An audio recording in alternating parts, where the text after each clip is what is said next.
ዋይዜማ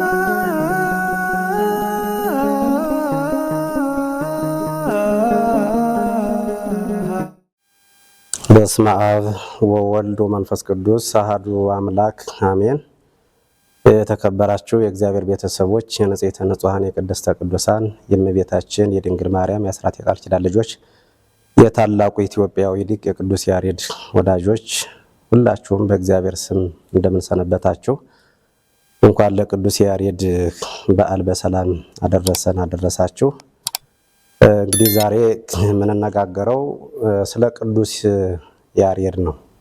ቅዱስ ያሬድ በቤተ ክርስቲያናችን እንግዲህ ትልቁን ቦታ የሚይዝ መድኃኒታችን ኢየሱስ ክርስቶስ በደሙ ይመስረታት እንጂ የአገልግሎቷን ስርዓተ አምልኮውን ክፍል በድጓ በአቋቋም በዝማሬ በመዋሥዕት በምዕራፍ በጾመ ድጓ እንዲሁም በአጠቃላይ በ14ቱ የቅዳሴያት ዜማ ላይ የምንጠቀመው የቅዱስ ያሬድን የዜማ በረከት ስለሆነ ቤተክርስቲያናችን ስለ ቅዱስ ያሬድ ትልቅ ቦታ ትሰጠዋለች ማለት ነው። ጸጋውና በረከቱ ለሁላችን እንዲደርሰን የእግዚአብሔር አምላክ መልካም ፈቃዱ ይሆንልን። እንግዲህ ስለ ቅዱስ ያሬድ ስናነሳ አዲስ ቅኔ እቀኛልሃለሁ እግዚኦ ስብሐተ ሐዲሰ ሲባሐከ ወበመዝሙር ዘአስርቱ አውታሪሁ ዘምር ለከ።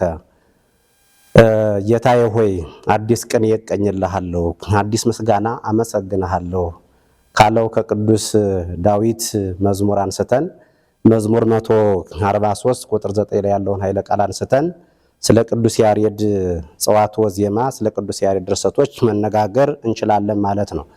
እንግዲህ ነቢየ እግዚአብሔር ዳዊት እግዚኦ ስብሐተ ሐዲሰ ሲባሐከ ወበመዝሙር ዘአስርቱ አውታሪሁ ዘምር ለከ፣ ጌታዬ ሆይ አዲስ ቅኔ እቀኝልሃለሁ ብሎ ተናግሯል።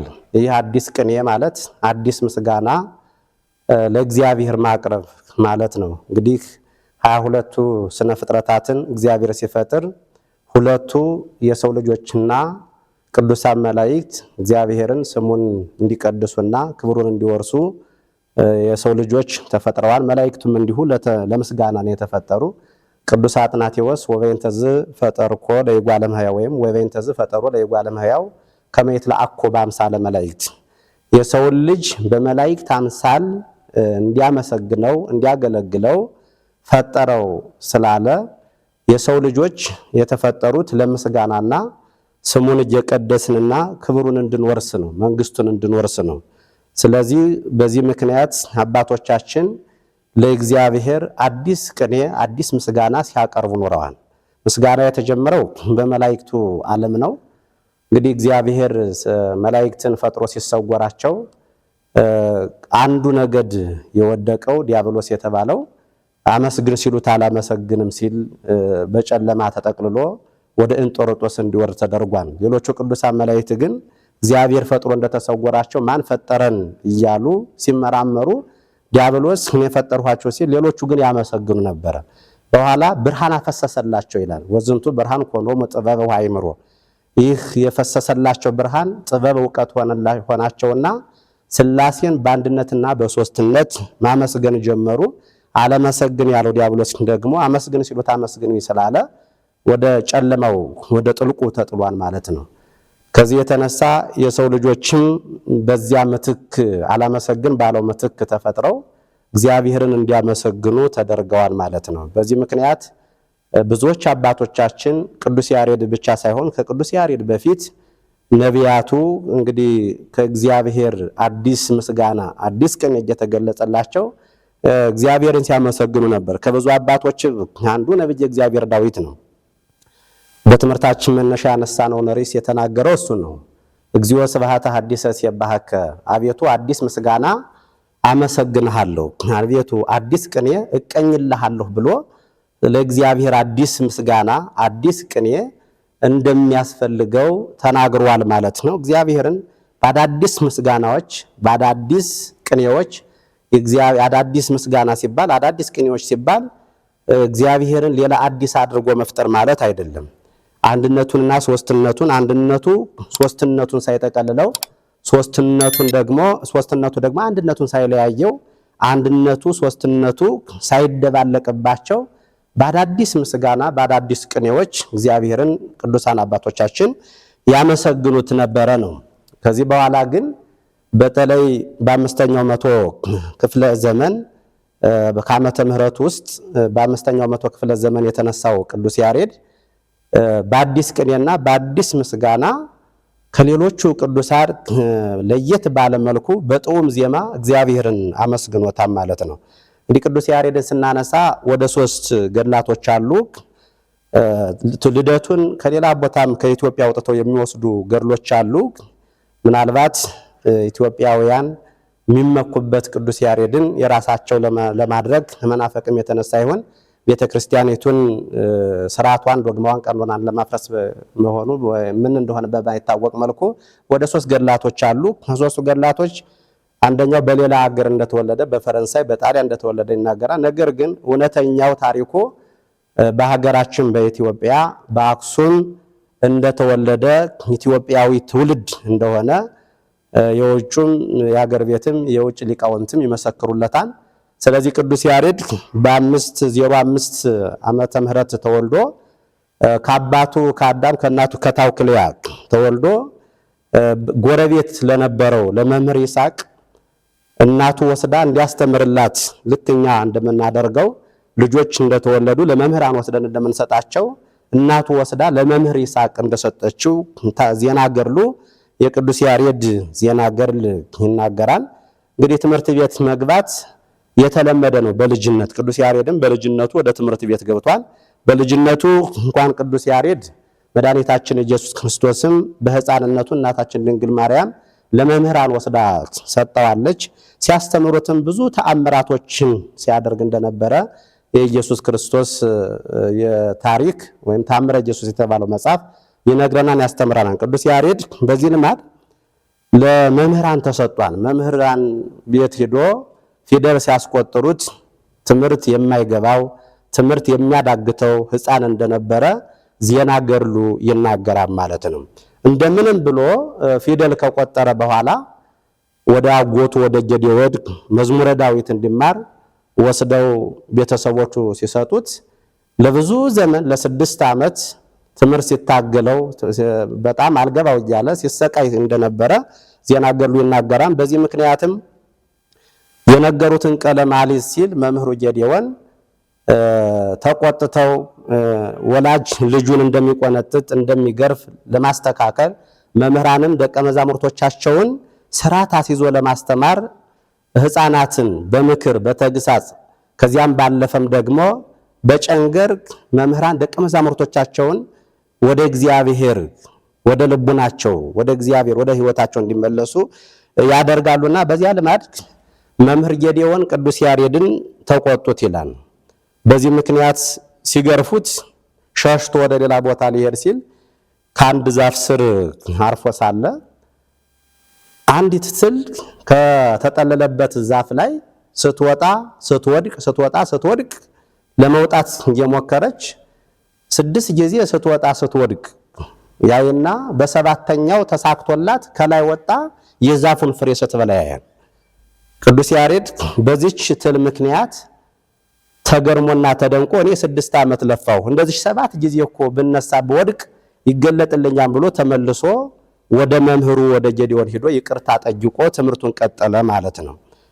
እንግዲህ የሰው ልጅ ልማር ካለ ብዙ የሚያስተምሩ ነገሮች አሉት። ተስፋ የምናደርጋቸው እንዲሁም አርአያና ምሳሌ የሚሆኑ ብዙ ነገሮች አሉ። ፍጥረታትን አይተው አባቶቻችን ይማራሉ። ቅዱስ ያሬድ አሁን የተማረ ከትሏ ነው። ትጋትን ብርታትን ተመላልሳ ወጥታ ወርዳ ብዙ ጊዜ ወድቃ ስትነሳ አይቶ እኔስ ደጋግሜ ብሞክር ከወደቅሁበት እነሳለሁ ከድንቁርና እላቀቃለሁ ብሎ ወደ መምህሩ ተመልሶ ይቅርታ ጠይቆ ገብቷን ማለት ነው። እንግዲህ አባቶቻችን ምን ይላሉ? መማር የማይፈልግ ሰው ከመምህርም ቢሆን አይማርም። መማር የሚፈልግ ግን ከእረኛም ቢሆን ይማራል። ስለዚህ እረኛው ስለኛ ምን አለ እያሉ ነገስታቱ ይጠይቁ እንደነበር ሰው እንደማይናቅ እንኳን ከሰው ከእንስሳት እንኳን ከእንስሳት ከነፍሳት መማር እንደሚቻል በቅዱስ ያሬድ ጽናት ወይም ትምህርት ማስተዋልና መረዳት ያስፈልጋል ማለትና በዛች ትል ምክንያት ነው ስትወጣ ስትወርድ ስትወድቅ 7 በስድስተኛው ጊዜ 6 ጊዜ ስትወድቅ አይቶ ስድስተኛውን ድቀት በሰባተኛው ትንሣኤ አሸንፋ ፍሬዋን ስትበላ አይቶ ወደ መምህሩ ተመልሷል ማለት ነው። በዚህ ምክንያት ይቅርታ ጠይቆ ወደ ጉባኤ ቤቱ ከተመለሰ በኋላ እግዚአብሔር እንዲህ አለው፣ ጌታዬ ሆይ እባክህን ከወደቅሁበት እንድታነሳይ ከጠፋሁበት እንድታገኘኝ እፈልጋለሁ። አይምሮዬን ልቦናዬን በእግዚአብሔር ቃል ጥዑም በሆነ ቃልህ እንድትሞላው እፈልጋለሁ። እባክህን አይምሮዬን ክፈትልኝ፣ ልቦናዬን ግለጽልኝ፣ ብሩህ አድርግልኝ ብሎ እግዚአብሔርን ሲለምን እንግዲህ ቅዱስ ያሬድ አይምሮ ተከፍቶለት ልቦናው ብሩህ ሆኖለት ብዙ ጥበባትና ምስጢራት ተገልጠውለታል ማለት ነው። ከነዚህም ከተገለጡለት መካከል በመጀመሪያ የተገለጠለት ብሉያትና ሐዲሳት ናቸው። ብሉያትና ሐዲሳትን እግዚአብሔር ገልጦለት ንባባቸውን ብቻ አይደለም ትርጓሜያቸውን ገልጦለት አውቋቸዋል፣ ተረድቷቸዋል ማለት ነው።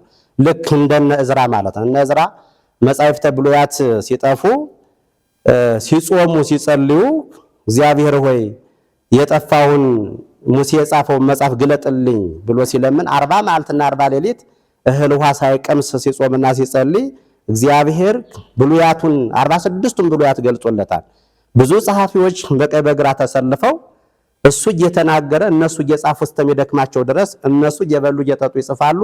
እሱ ግን የእግዚአብሔር ቃል ተገልጾለት 46ቱን ብሉያት ያጽፋቸው ነበር ማለት ነው። አሕዛብ ካጠፏቸው ካቃጠሏቸው በኋላ እግዚአብሔርም በጾምና በጸሎት ከጠየቅነው ዛሬም ቢሆን በነ ቅዱስ ያሬድ በነ ዕዝራ እንደምናየው ለኛም እንደሚደረግልን ተስፋ እናደርጋለን ማለት ነው። ቅዱስ ያሬድ ብሉያቱ ሐዲሳቱ ተገለጸለት። ከዚያን ቀጥሎ 3 አዕዋፋት ወደ ቅዱስ ያሬድ መጡና ድምጽ ሲያሰሙት በእነሱ ድምጽ ተመስጦ መንበረ ጸባዖት ድረስ ሄዶ እግዚአብሔር የሚመሰገንበትን መላእክቱ የሚያመሰግኑበትን ምስጋና ሰምቶ ተምሮ አምጥቶ ለዚች ቤተክርስቲያን አስረክቧል ማለት ነው። እንግዲህ ቅዱስ ያሬድ ከብሉያት ከሐዲሳቱ በኋላ በዜማው በኩል የደረሳቸው 5 ድርሰቶች አሉ። አንደኛው ድጓ ነው፣ ሁለተኛው ጾመ ድጓ ነው፣ ሶስተኛው ምዕራፍ ይባላል፣ አራተኛው ዝማሬ ነው፣ አምስተኛ መዋሥዕት የሚለው ነው። ቅዱስ ዳዊት አዲስ ቅኔ እቀኝልሃለሁ እንዳለ ቅዱስ ያሬድ የተቀኛቸው ቅኔዎች፣ ቅዱስ ያሬድ ያመሰገናቸው አዳዲስ ምስጋናዎች፣ ለቅዱስ ያሬድ የተገለጹለት ምስጋናዎች ድጓ፣ ጾመ ድጓ፣ ምዕራፍ፣ ዝማሬ ወይም መዋሥዕት በመባል ይታወቃሉ ማለት ነው።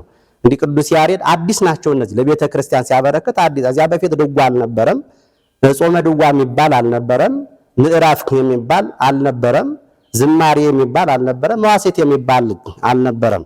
ቅዱስ ያሬድ አዲስ ቅኔ የተቀኛቸው አዲስ አድርጎ ከመላእክት ሰምቶ ያመጣቸው ነው።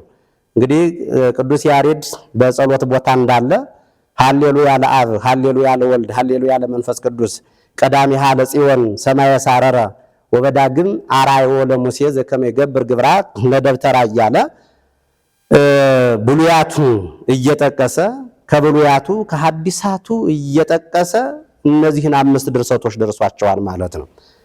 ድጓን ስናይ በ4 ክፍል የተከፈለ ነው። ዮሐንስ አስተምህሮ፣ ጾመ ድጓ፣ ፋሲካ በሚል ከ4 የተከፈሉ 4 አቤት ክፍሎች ያሉት 12 ንዑሳን ክፍሎች ያሉት መጽሐፍ ነው ድጓ ማለት ነው። ድጓ ማለት እስትግቡ ከብሉያትም ከሐዲሳትም የተሰበሰበ ቅዱስ ያሬድ እንግዲህ ብሉያት ሐዲሳት ተገልጾለት ነበርና ያንን ምስጋና ከሰማይም ሲሰማው የብሉያቱ የሐዲሳቱ አምላክ ነው በአንድነትና በሶስትነት ሲሰለስና ሲቀደስ የነበረ ከዚያ ሰምቶ ከመላእክት ሰምቶ አመጣና ሃሌሉያ ለአብ ምስጋና ይገባዋል፣ ለወልድ ምስጋና ይገባዋል፣ ለመንፈስ ቅዱስ ምስጋና ይገባዋል የነበረ ያለ የሚኖር እያለ ማመስገን ጀመረ ማለት ነው። እንግዲህ በድጓው ሲደርሰው በዮሐንስ ጀምሮ በዮሐንስ ጨርሶታል ማለት ነው። ምክንያቱም ዓለም በዘመነ ዮሐንስ ተፈጥሮ በዘመነ ዮሐንስ ያልፋል ለማለት ወይም ለማመልከት በዮሐንስ ጀምሮ በዮሐንስ ፈጽሞታል ማለት ነው። ጾመ ድጓ የሚባለው ክፍል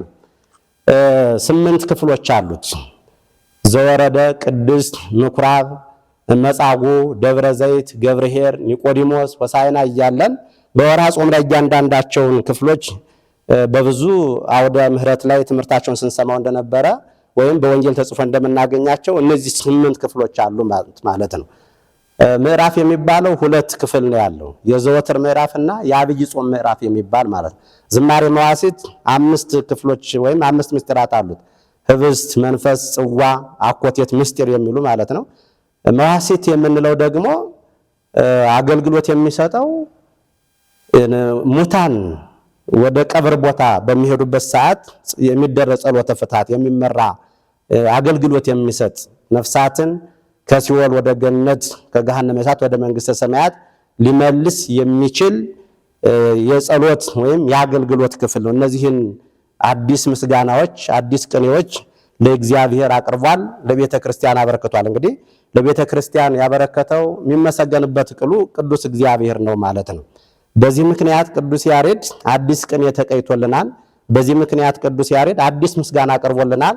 ዛሬ ከቅዱስ ያሬድ ተነስተው ብዙ ሊቃውንት ይታያሉ፣ ይደመጣሉ ማለት ነው። ከዚያ በፊት ግን የቅዱስ ያሬድን ሕይወት ለማየት እነዚህ 5 ክፍሎችን 5 ድጓ ጾመ ድጓ የሚባሉት ምዕራፍ፣ ዝማሬ፣ መዋሥዕት የሚሉትን አየን እንጂ ቅዱስ ያሬድ ከንጉሥ አጼ ገብረ መስቀል ተመልሶ ወደ ገዳም በሚሄድበት ሰዓት ላይ በታቦተ ጽዮን በአክሱም ጽዮን ቤተክርስቲያን በታቦተ ጽዮን ላይ እጁን ዘርግቶ አንቀጸ ብርሃን የተባለውን ክፍልም ቅድስት ወብፅዕት ስብሕት ወበርክት እያለ ስለእመቤታችን የተናገረው ዘሩም ንባቡም ዜማውም የሱ ነው ማለት ነው።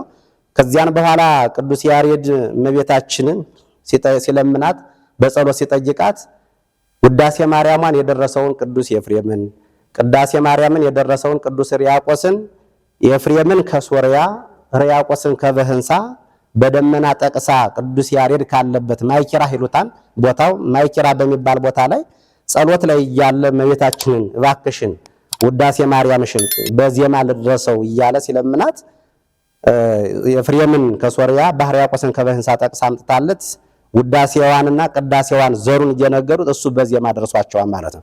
ከሰኞ እስከ ቅዳሜ ያለው ውዳሴ ማርያምን በግዕዝ፣ የእሑዱን ውዳሴ ማርያም በእዝል፣ ቅዳሴ ማርያሙን ደግሞ በግዕዝና በእዝል ደርሶታል። ከዚህ አያይዞ 14ቱን ቅዳሴያት ሁሉ በዜማ የደረሳቸው ቅዱስ ያሬድ ነው ማለት ነው። በዚህ ምክንያት እንግዲህ ከቅዱስ ያሬድ አብነት መሆን የተነሳ ቅዱስ ያሬድ ከመላእክት የሰማውን አዲስ ቅኔ አዲስ ምስጋና እየተማሩ ቤተክርስቲያኒቱን በአገልግሎት ያስቀጠሉ በጣም እጅግ ታላላቅ ሊቃውንት እና አባ ጊዮርጊስ ዘጋስጫን የመሰለ ከቅዱስ ያሬድ ባላነሰ መልኩ ቤተክርስቲያንን በድጓው በጾመ ድጓው በመጽሐፍ ቅዱሱ ትርጓሜ ላይ በሰዓታቱ ላይ እጅግ ብዙ አስተዋጽኦ ያደረጉ ከዋክብት የሆኑ ሊቃውንት አሉ።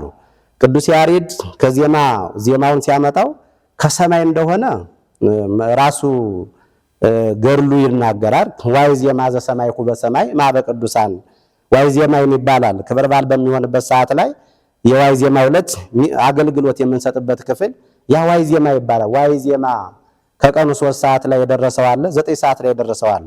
ዋይ ዜማ ዘሰማይኩ በሰማይ ማህበ መላእክት ቅዱሳን ከሰማይ ከመላእክት ቅዱሳን የሰማሁት ዋይ ዜማ ማለት ዋ ዜማ ምን ይረቅ ምን ይደንቅ ምን ይጣፍጥ እያለ ባርናቆቱ ገልጾታል። ይህንንም ጥዑም የሆነ አስደናቂ የሆነ ዜማ እየተማሩ በድጓ መምህርነት፣ በአቋቋም መምህርነት፣ በጾመ ድጓ፣ በቅዳሴ፣ በዝማሬ መዋሥዕት መምህርነት፣ በመጽሐፍ መምህርነት፣ በቅኔ መምህርነት ቅዱስ ያሬድን አህለውና መስለው እስከዛ ድረስ የቀጠሉ ሊቃውንት አሉ።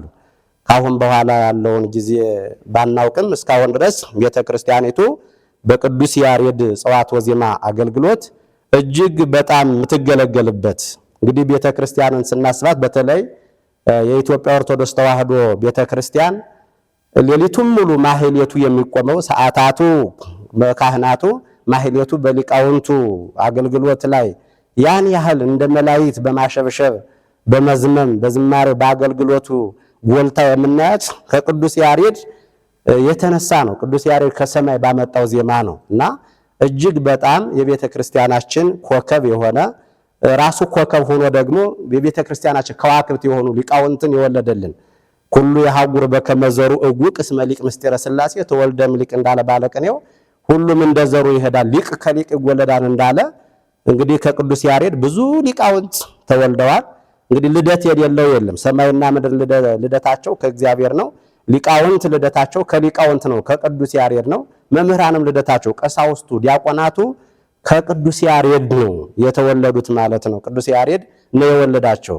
መባረቅት ከመባረቅት ዘሩ እንዲህ ከምድር እንደሚገኘው ብርሃናት ከብርሃናት እንደሚወለዱ ሊቃውንትም ከቅዱስ ያሬድ ተወልደዋል። የድጓ መምህራን ከቅዱስ ያሬድ፣ የአቋቋም መምህራን ከቅዱስ ያሬድ፣ የዘማሬ መዋሴት መምህራን ከቅዱስ ያሬድ፣ የቅኔ መምህራን ከቅዱስ ያሬድ ተነስተው ተወልደው ዛሬ ለቤተ ክርስቲያን ብርሃን ሆነው ይኖራሉ ማለት ነው። በዚህም ምክንያት ቅዱስ ያሬድን እጅግ እንወደዋለን፣ እናከብረዋለን። ይህን ሁሉ ስራ ሰርቶ ግንቦት 11 ቀን የተሰወረበት ዕለት እንደሆነ ቤተ ክርስቲያናችን ታስበዋለች ማለት ነው። እንግዲህ አዲስ ቅኔ እቀኝልሃለሁ አለ። ዛሬ እንግዲህ ከቅዱስ ያሬድ ምንማራቸው ነገሮች አሉ። አንደኛ ትውልዱ መማር ያለበት ከቅዱስ ያሬድ ተስፋ ሳይቆርጥ ደጅ መጽናትን ነው። ተስፋ ሳይቆርጥ ደጅ ጸና። ተስፋ ሊቆርጥ ሲል በፍጥረታት እየተማረ እንደገና መምህሩን ይቅርታ እየጠየቀ ደጅ ጸና ነበር። ለዚህ ነው ነብየ እግዚአብሔር ዳዊት ጸኒሃ ጸናይክዎ ለእግዚአብሔር እግዚአብሔርን እጅግ ደጅ ጸናሁት አለ። ቅዱስ ያሬድ እጅግ ለ7 ዓመት እግዚአብሔርን ደጅ ጸንቶ ብሉያቱን፣ ሐዲሳቱን፣ ድጓውን፣ ዝማሬ መዋሴቱን፣ ጾመ ድጓውን ይህን ሁሉ ጸዋትወ ዜማ እግዚአብሔር ገልጦለታል። ስለዚህ ትውልዳችን ከቅዱስ ያሬድ ደጅ መጽናትን ዝም ብሎ ትምህርት ቤት መኖር ሳይሆን እንደ ቅዱስ ያሬድ እግዚአብሔርን ተስፋ በማድረግ በጾምና በጸሎት እግዚአብሔርን ደጅ ከጸና የማይገለጥለት ጥበብና ምስጢር የለም። እንደ ቅዱስ ያሬድ ያለ ንጹሕ ልብ ካለን፣ እንደ ቅዱስ ያሬድ ያለ ትዕግስት ካለን እግዚአብሔርን እንደ ቅዱስ ያሬድ እንኳን ዛሬ ያለውን ገና ተነግሮ የማያልቀውን ግሩም የሆነ የምስጋና ቃል ሊገልጥልን ይችላል ማለት ነው። ሁለተኛ ከቅዱስ ያሬድ ምንማረው ምንድነው? ተማሪ ስንሆን ዛሬ የመምህራንና የተማሪ ቦታ በጣም የጠፋ ነው የሚመስለው። መምህራን ክብር የላቸውም። መምህሩ ከተማሪው እኩል ነው።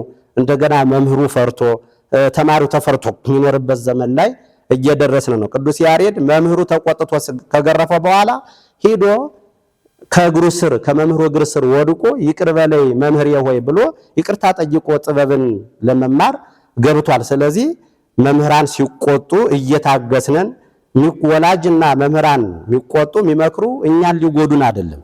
ትልቅ ሰዎች እንድንሆን፣ ትልቅ ቅድስና እንዲኖረን፣ ትልቅ ጥበብና እውቀት እንዲኖረን፣ ትልቅ ወደፊት የሀገር መሪ የቤተ ክርስቲያን መሪ እንድንሆን ወላጆች መምህራን ከወላጆች እኩል ሊቆጡንና ሊገስጹን ሊመክሩን ከዚያም አልፈው ሊቆነጥጡን ይችላሉ።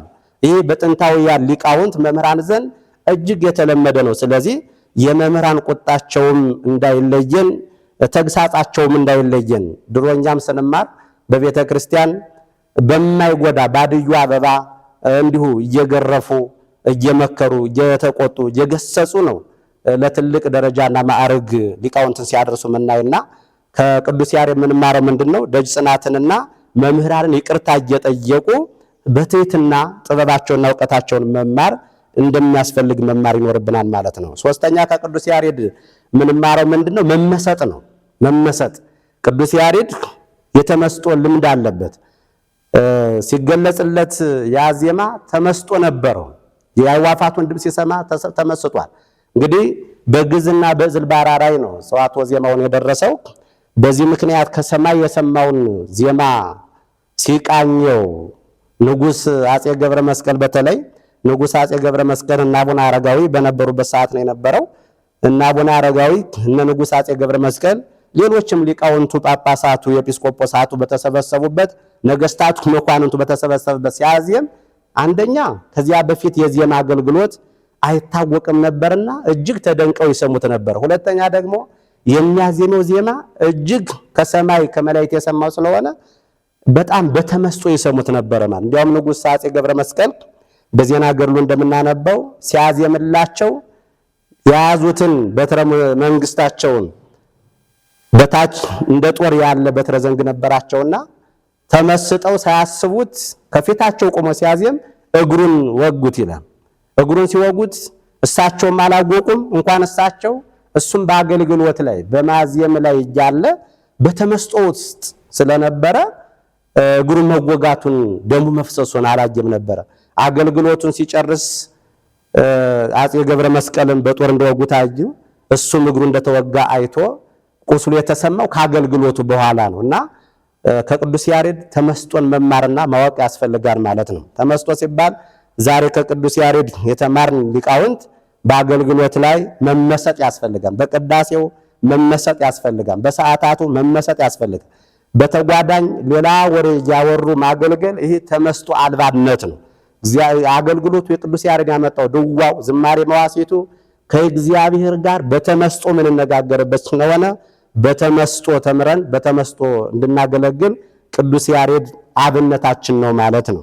ስለዚህ በዚህ ምክንያት እነዚህ ደጅ ጽናቶች የይቅርታ ልብ ካለን ንጽሕና ቅድስና ካለን እንደ ቅዱስ ያሬድ ጥበቡና ዕውቀቱ ተገልጦልን እግዚአብሔርን በተመስጦ የምናገለግል ይሆናል ማለት ነው። ዛሬ በቤተ ክርስቲያን እንደምናየው እነዚህ ትምህርቶች እየጠፉ ነው። ከዚህ ደግሞ ከቅዱስ ያሬድ እነዚህን ከተማር ቅዱስ ያሬድ ለዚህ ትውልድ ምን መልእክት አለው ሲባል፣ ቤተ ክርስቲያን ምን መልእክት አላት ሲባል፣ ድጓው እንዲቀጥል፣ ጾመ ድጓው እንዲቀጥል፣ ምዕራፍ የሚባለው ትምህርት እንዲቀጥል፣ ዝማሬው እንዲቀጥል፣ መዋሥዕቱ እንዲቀጥል ያስፈልጋል። እነዚህ ትምህርቶች አሁን እጅግ በጣም የተዳከሙበት ዘመን ላይ ነው ያለነው። የድጓ መምህራን ዛሬ ያሉት ተተኪ ትውልድ እያፈሩ አይደል። ምክንያቱም ሙያውን ትላልቅ ሰዎች ነን በሚሉ ምክንያት የተናቀና የተጠላ አድርገው ራሳቸው ስላልተማሩት የድጓ መምህሩን ጨምረው በመጥላት ደቀ መዛሙርቱ እንዳይኖሩ የአቋቋም መምህራኑ፣ የቅኔ መምህራኑ፣ የዝማሬ መዋሥዕት መምህራኑ ደቀ መዛሙርት ማፍራት እጅግ እየታየ አይደለም፣ እየጠፋ በሌላ እየተተካ በትናንሽ አገልግሎት እየተተካ። ለምሳሌ የሚያስፈራበትና የሚጠላበት ምክንያት ምንድነው? በአሁኑ ትውልድ ላይ ድጓ ለ10 ዓመት የሚወስድ አቋቋም ለ10 ዓመት ቅኔም እንዲሁ ለ10 ዓመት የቅዳሴም እንዲሁ 6-7 ዓመት የሚወስድ ስለሆነ በአቋራጭ መክበርና በአቋራጭ አገልግሎት ላይ መሳተፍ ስለተጀመረ ትምህርቶች እንዳይረሱ መሆን ያስፈልጋል። ለምሳሌ አንድ የኔታ አስካል የሚባሉ አንድ ባለቅኔ በንጉሱ መጨረሻ ዘመን አካባቢ ወደዚህ ወደ ከተማ መጥተው የተቀኙት አንድ ቅኔ አለ። እንግዲህ ርዕሳችን አዲስ ቅኔ እቀኝልሃለሁ፣ አዲስ ምስጋና አመሰግንሃለሁ ካለው ከቅዱስ ያሬድ የተነሳ ስለሆነ ቅዱስ ያሬድም ድጓውን አዲስ ቅኔ አድርጎ ነው ያመጣልን። እነዚያ ሊቅም ቤተክርስቲያን ላይ ለመቀጠር ሲመጡ በዲቁናና በቅስና ያለው ትልቅ ቦታ ይዞ ለ3 ዓመት ለ2 እንግዲህ ዲቁና ቅስና በ2-3 ዓመትም ላይ 2-3 ዓመትም ተምሮ ቄስ ዲያቆን መሆን ይቻላል። የድጓ መምህር ግን ለመሆን 10 ዓመት ይወስዳል። የቅኔ መምህር ለመሆን 10 ዓመት ይወስዳል። እና እሳቸው ተገፉና ምን ብለው ተቀኙ ይባላል። ቅኔ እንግዲህ አዲስ ቅኔ እቀኝልሃለሁ ነው። ሊቃውንት ቢከፋቸውም ቢረባቸውም ቢጥማቸውም ዓለሙን የሚታዘቡት በቅኔ ነውና የዋህ ሰብ በየአእምሮቱ ለምንት የአርግ እስከነ ሰማይ ጉባኤ ቃና እንዘ ዲቁና ሐዲስ ወይ እንዘ ብሉይ ቅስና እስመ በሃቤነ ትሩፋተ ድጓ ወቅኔ አዋልደ ኮና ወኮነ በሃቤነ ዘይፈቅድ አድገ ዘመንነ ወሳእና አሉ። ወሳእናለት ምን ማለት ነው? የዋህ ሰው ባለማወቁ እስከ 7ኛው እስከ ጉባኤ ቃና ድረስ ይደክማል፣ እስከ ሙወድስ እስከ ድጓው ድረስ ይደክማል። እንዘ ዲቁና ብሉይ ወይ እንዘ ብሉይ ቅስና ብሉይ ሐዲሱ ድጓው ዲቁናና ቅስና መሆኑን መች ሰማሁኝ።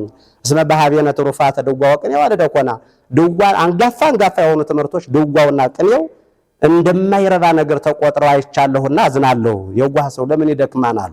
የደከሙት ድካም አሳዝኗቸው ማለት ነው። ወኮነ በሃቤነ ዘይፈቅድ አድርገ ዘመንነ ወሳእና ዘመናችንም ያልተማሩትን የሚመርጥ ሆኗልና መማርሂ አረበረቡ ወጾመ ኢየሱስ ሊቅና በአፈ ኩሎሙ ሊቃውንት ለከወይና አጽዋም ተወሰና መማር አረበረቡ ሆነ። አረበረቡ እንደማይበላ በትምህርትም እንጀራ የማይገኝ ሆነ። በአፈ ኩሎነ ሊቃውንት ለከወይና አጽዋም ተወሰና በሁሉም ሊቃውንት መማር አረበረቡ እንዲሆን ተወሰናል። መማርን ከአረበረቡ ጋር የመሰሉበት ምክንያት ትምህርት በዚህ ዓለም ላይ በአሁኑ ትውልድ ላይ ምንም አስፈላጊ አለመሆኑን ሊቁ ተገፍቶ ያልተማረው ላይ ሆኖ የሚኖርበት ዘመን ስለሆነ ጾም ናቸው አሉ። ባህቱ አሉ የዋሄት ቤርሳቤህ እንተ መምህር አለቦና ይሰማት ከመነግሳዶ ነው ያስደንቁርና አንቺ የመምህራን ልብ ቤርሳቤህ ሆይ ልጅ ሰሎሞን ጥበብና ዕውቀት ልጅሽ ሰሎሞን ይነግሳን ስትይ አዶንያስ ድንቁርና መንገሱን አልሰማሽምን አሉ ይባላል። ስለዚህ ዘመናችን ድንቁርና የነገሰበት ትላልቅ ትምህርቶች በትናንሽ ትምህርቶች የተሸፈኑበት ድጓው በጥቃቅን ዜማዎች ምዕራፉ ዜማው ቅዳሴው ምልክቱን ጠብቆ በማዲሳቱ በትናንሽ ስብከቶች ተደብቆ እነዚያ ዋጋ እያጡ ህዝብ በማያውቀው ቤተክርስቲያን በማታውቀው መንገድ ትምህርቱ እየጠፋ ስለሆነ መጠንቀቅ ያስፈልጋል ማለታቸው ነው ሊቁና። አዲስ ቅኔ ይቀኛሉ። አዲስ ምስጋና ማምጣት ቀርቶ ያለውን ማስቀጠል አልቻለም ነው። ዘመኑ በጣም አስቸጋሪ ዘመኑ ተለዋውጧን አሉ። ወይንታ ወልደ ኪዳን የሚባሉ አንድ እንደ ቅዱስ ያሬድ ያሉ ሊቅ ናቸው። እንግዲህ ሊቅ ከሊቅ ይወለዳል እንዳልነው አንዱ ሊቅ ባለማወቁ ሰው እስከ ሰማይ ለምን ይደክማን፣ ብሉያት ለምን ይላን፣ ሐዲሳት ለምን ይላን፣ ቅኔ ለምን ይላን፣ ድጓ እማራለሁ ለምን ይላል። ከዚሁ ዲቁናና ቅስና የ2 ዓመት የ3 ዓመት ትምህርት በሱ መብላት እየተቻለ መኖር እየተቻለ እንዳሉ አንድ ባለቅኔ ደግሞ ገርሟቸው ድጓ ተምረው 10 ዓመት አቋቋም እንዲሁ ቅኔ 10 ዓመት 40 50 ዓመት ተምረው ሲመጡ እሳቸው ቦታ ሲያጡ ጊዜውን በጣም ገረማቸውና እንዲህ ሲሉ ተቀኙ ይባል አዲስ ቅኔ ቀኝልሃለሁ መገብታ አይምሮ ነጠጅ ከመተወለጠ ነገረ ተፈጥሮ ዘቅድም በዘዚአነ ዘመን አሉ። መገብታ አይምሮ ነጠጅ ከመተወለጠ ነገረ ተፈጥሮ ዘቅድም በዘዚአነ ዘመን። ኧረ ሊቃውን ስሙኝ አሉ። የተፈጥሮ ባህሪያት ተቀይረዋል አሉ። እስመ መሪራነ ኮኑ ጥዑማነ ፍሬያውያን። በእኛ ዘመን ተፈጥሮ ተቀይሯል። ፍሬያቸው የሚጣፍጡ ወይኖች የሚመሩ ሆነዋልና ወይ ሐልቀ ፍጻሜሁ እዝንን ተይሪአዩ ከመ ይስማ አይን አይን ጆሮ ልሁን ጆሮ ደግሞ አይን ልሁን ብሏልና ተፈጥሮ እንደተለወጠ ተረዱ አሉ። ምክንያት ሲባሉ እስመ እንዘቦ በአለቀርን ለበአለቀርን ወግጓ አይዱ ገጽ ጋበዝን ቀንድ ያለውን በሬ ቀንድ የሌላቸው አህዮች በጆሮአቸው ወግተውታልና አሉ። ይህ ማለት እንግዲህ የተማሩ እያሉ ያልተማሩት ቦታውን ይዘውታልና 40 50 ዓመት መማር ምን ያደርጋል? ቤተክርስቲያንን በእውነት በእኛ ምክንያት ብዙ ሊቃውንቶች ቤተክርስቲያንን ሃይማኖታቸውን ሳይክዱ ነገር ግን በውስጥ ባለው እንዲሁ ሙያ ቦታ ባለማግኘቱ እየተራገሙ እያዘኑብን ስለሄዱ አሁን ቤተክርስቲያን ትልቅ ፈተና ላይ ያለች ይመስላልና እነዚህ ሊቅም እንዲህ ነው ያሉ። በቀንድ ያለውን በሬ አህያ በጆሮ ወጋዋል። ያን ያህል ትምህርት ድጓ፣ አቋቋም፣ ቅኔ፣ መጽሐፍ ተምሮ ቀንድ በሌላቸው መጎጋት ማለት ጥቂት ትምህርት ባላቸው ሰዎች እንደገና ተባረው እነሱ ቤተክርስቲያን ረግሞ መሞታቸው ይትርፈስ ነገረ ዝንቱ ከመተነግረ በዛይን ሙጉታን ይዘፍኑ ዘይት ቀበሩ ሕያዋን አሉ። ይህ ምሳሌ ሲቅርና አሉ ሕያዋን ተቀብረው ሙታን የሚዘፍኑበት ዘመን ላይ ያደርሰናል። ወአመ ተጸጉ ለተርጉሞ መጽሐፍ አባአውር ተጸጉ በሃማን አዎ ሊቁ ተቀምጠው ዲዳዎች መጽሐፍ ለመተርጎም ተጠሩ አሉ። እና ቤተክርስቲያን አሁን ብሉያት ሐዲሳት ትርጓሜ መጻሕፍት እንኳን አሉ ደህና ናቸው። ግን መጽሐፍ ለመማር ቅኔዎች እየቀሩ ነው። ድሮ መጽሐፍ ብሉያት ሐዲሳት ለመማር የቅኔ መምህር ሳይሆን አይማርም ነበር። ጾመ ድጓ ሳይማር ያቋቋም መምህር አይሆንም ነበርና ቤተክርስቲያናችን የምታስተላልፈው መልእክት እንደ ቅዱስ ያሬድ እንደና አባ ጊዮርጊስ ዘጋስጫ አሁን እንደጠራኋቸው ሊቃውንት ብሉያቱን ሐዲሳቱን ከቅኔ ጋር አቋቋሙን ከጾመ ከድጓ ጋር አወህደን እንድንማር እንዲሁም ደግሞ እኛ ባንማር እንኳን ቀጣዩ ትውልድ እነዚህን የቅዱስ ያሬድ ገጸ በረከቶች አዳዲስ ምስጋናዎች አዳዲስ ቅኔዎች እነዚህን ዛሬም አዲስ ስለሆኑ ዛሬም አዲስ ምስጋናዎች ዛሬም አዲስ ቅኔዎች ተሰምቶ የማይጠገቡና የማይሰለቹ ስለሆኑ እንድናስቀጥላቸው ስል ማሳሰብ እፈልጋለሁ። አደራ ማለትም እፈልጋለሁና ታላቁ ሊቅ ቅዱስ ያሬድ በድጓ በአቋቋም በጾመ ድጓ በምዕራፍ በዝማሬ መዋሥዕት እንዲሁም በብሉይ ኪዳን በሐዲስ ኪዳን እንዲሁም ደግሞ ውዳሴ ማርያምን ቅዳሴዎችን ሁሉ በዜማ የደረሰ ሊቅ ስለሆነ ቤተክርስቲያናችን እጅግ የምትወደው የምታከብረው በአማላጅነቱ በጸሎቱ የምትማጸንበት እንግዲህ ዜማ የሚባለው መንፈሳዊ ዜማ ነው። ስጋውያን ባለ ዜማዎች ደግሞ እንግዲህ አብነት የሚያደርግ ቅዱስ ያሬድና አብነት የሚያደርጉት ቅዱስ ያሬድ ግን የደረሰ መንፈሳዊውን ዜማ ነው። ከመንፈሳዊ ዜማ ደግሞ ያንን ወደ ሌላ መንገድ ወስደው እነሱም አባታችን ነው እያሉ ነው። በእውነት ቅዱስ ያሬድ የቤተ ክርስቲያናችን ሊቅ የሊቃውንት አባት መምህር የቤተ ክርስቲያን የአገልግሎት ወላጅ መሆኑን እንመሰክርለታለን። ወደፊትም ስሙ ለዘላለም ሕያው የሆነ ጻድቅ ነው። ጸጋውና በረከቱ በሀገራችን በኢትዮጵያ በመላ ሕዝበ ክርስቲያኑ ላይ ለዘላለም ጸንቶ ይኖርልን። ወስብሐት ለእግዚአብሔር። ይቆየን።